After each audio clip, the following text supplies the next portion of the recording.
सगळ्या कोविड सेंटरमध्ये फिरण्याचं काम आणि मुक्काम करण्याचं काम हे पुण्याचं काम निलेश लंके साहेब तुम्ही केलेलं आहे आणि म्हणून खऱ्या अर्थानं हा जिल्हा तुम्हाला त्या ठिकाणी एक वेगळ्या नजरेने पाहत आहे। मी या निमित्तानं सांगेल की निलेशजी, आपण पाहिलं, मी तुमचा मोबाईल पाहिला तर तुमच्या मोबाईलला 2-2, 3-3 मोबाईल आणि त्याला काय म्हणतो सप्लिमेंटरी बॅटरी लागते। त्याचं कारण असं आहे की सकाळी 7 वाजल्यापासून तर रात्रीच्या 1:30 ते 2 वाजेपर्यंत तुम्ही काम करता। त्या दिवशी तुम्ही श्रीगोंद्यात आलात आणि बाळासाहेब दुतारेंच्या घरी रात्री 1:45 वाजता त्या ठिकाणी तुम्ही येऊन बैठक घेतली। हे कसं कोणत्या नेत्यामध्ये नाही। हे आलिशान गाड्यामध्ये फिरणारे किंवा घरंदाजीच्या माध्यमातून पुढे येणारे उमेदवार तालुक्यात असा हिरा नव्हता म्हणून ते उमेदवार खासदार झाले।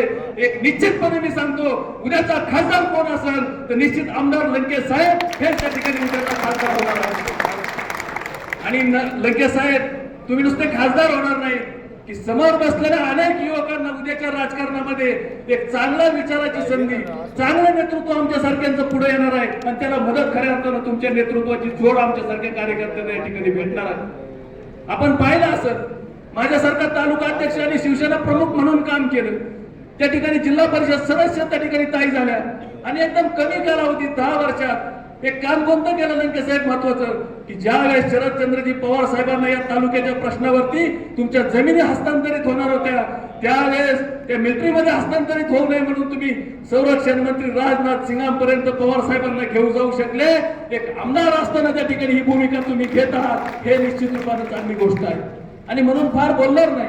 त्यांनी केलेल्या कामाचा वळपो असेल, एखादी गती, एक ठरवल्यानंतर त्याची कृतीशीलता, त्या फार मोठ्या गोष्टी लंके साहेब आपल्याकडून होणार आहे। पण एक निश्चित आहे, फार बोलणार नाही साहेब, परंतु तुम्ही जर पाहिलं असेल, तुमची निवडणूक कुणी आमच्यासारखा पदाधिकारी घेणार नाही।